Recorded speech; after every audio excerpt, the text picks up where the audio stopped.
नमस्कार दोस्तों, मेरा नाम अश्विन और आपके हमारे YouTube चैनल न्यू माइंडसेट में स्वागत है।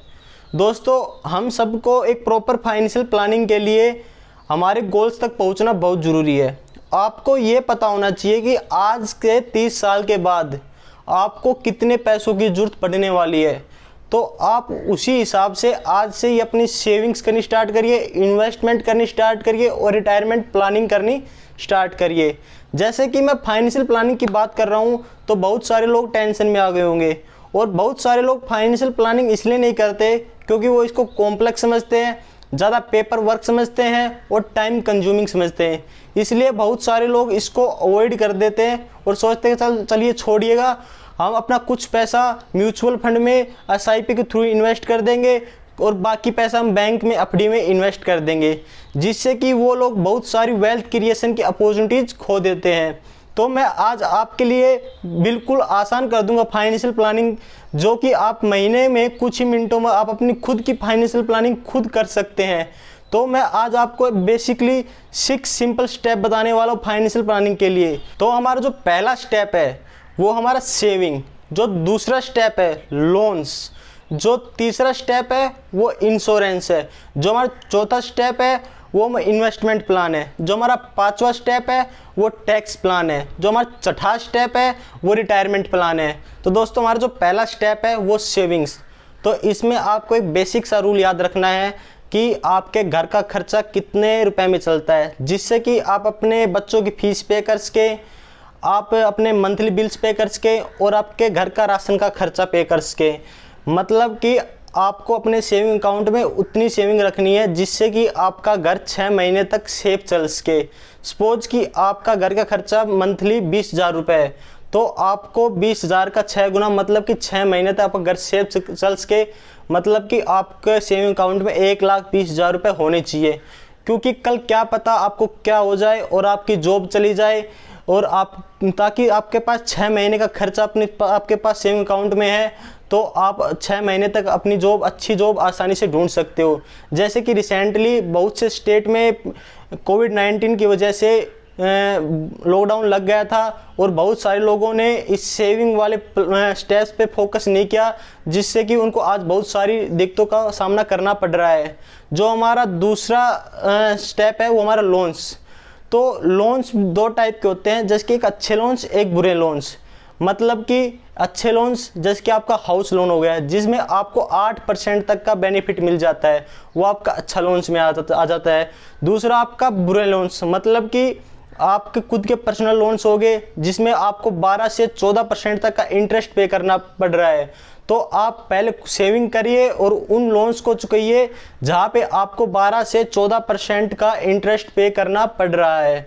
जो हमारा तीसरा स्टेप है वो इंश्योरेंस। तो इंश्योरेंस 2 तरीके के होते हैं, एक लाइफ इंश्योरेंस, दूसरा हेल्थ इंश्योरेंस। तो हम पहले बात करें लाइफ इंश्योरेंस पे। तो लाइफ इंश्योरेंस आपका फैमिली में जो बंदा कमाता है, सपोज कि आप अपनी फैमिली में कमाते हैं तो आपका ही होना चाहिए। मतलब कि आप साल के 4 लाख रुपए कमाते हैं तो आपकी जो साल की 4 लाख रुपए है आपकी सैलरी, तो उसका 20 गुना ज़्यादा आपका लाइफ इंश्योरेंस होना चाहिए। मतलब कि आपकी सैलरी 4 लाख रुपए पर ईयर है तो आपका इंश्योरेंस 80 लाख रुपए तक होना चाहिए। अगर आपके बच्चे अर्निंग नहीं करते, आपकी वाइफ अर्निंग नहीं करती, तो उनका लाइफ इंश्योरेंस कोई ज़्यादा ज़रूरी नहीं है। दूसरी जो हम बात करते हैं हेल्थ इंश्योरेंस की। तो हेल्थ इंश्योरेंस भी आपके लिए बहुत ज़्यादा ज़रूरी है और बहुत सारे लोग इसको अवॉइड करते हैं, क्योंकि अगर आपकी फैमिली में आपके बच्चे हैं, आपकी वाइफ है, आपके पेरेंट्स हैं, तो पर बंदे पे 2 से 3 लाख का सम इंश्योर्ड हेल्थ इंश्योरेंस होना ही होना चाहिए। क्योंकि अगर आपके फैमिली किसी को कुछ हो जाता है तो 3 से 4 लाख का कॉमनली खर्चा लग जाता है। इसलिए बेसिकली 2-2 लाख रुपए का पर बंदे पे सम इंश्योर्ड हेल्थ इंश्योरेंस का होना ही होना चाहिए। अभी रिसेंटली कोविड-19 में बहुत सारे लोग ऐसे थे जो बीमार हुए थे कोविड-19 से, जिनके पास हेल्थ इंश्योरेंस नहीं था, तो उनको बहुत सारी दिक्कतों के पैसों से लेकर बहुत सारी दिक्कतों को फेस करना पड़ा था। और बहुत सारे लोग ऐसे थे जिनके पास हेल्थ इंश्योरेंस था, तो उनको क्लेम कंपनी से मिल गया था। तो बेसिकली अगर आप के पास फ़िलहाल अफोर्ड करने के पैसे नहीं है हेल्थ इंश्योरेंस के, तो कम से कम 1-1 लाख रुपए तो आपके पर फैमिली मेम्बर का सम इंश्योर्ड होना चाहिए। बाद में आप ये बढ़ा सकते हो।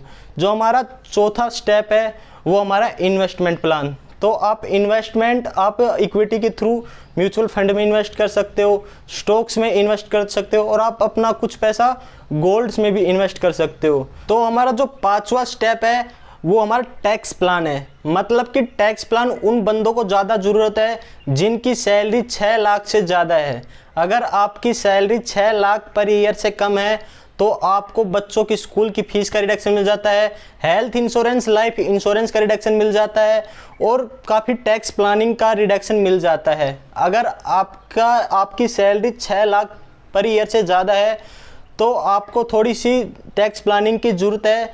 जैसे कि आपको इंश्योरेंस में रिडक्शन मिल जाता है, ईटीसी में 1.5 लाख तक का बेनिफिट मिल जाता है आपको, और बच्चों की स्कूल फीस का रिडक्शन मिल जाता है। अब बात करते हैं हमारे लास्ट स्टेप पे, मीन्स छठे स्टेप पे, जो हमारा है रिटायरमेंट प्लान।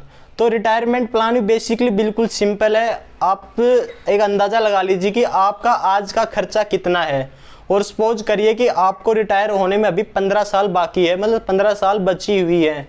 तो आप उतना पैसा अपने एनपीएस अकाउंट में डालिए, जिससे कि आप आज से रिटायरमेंट के बाद आपको 55,000 रुपये पर मंथ मिलेंगे।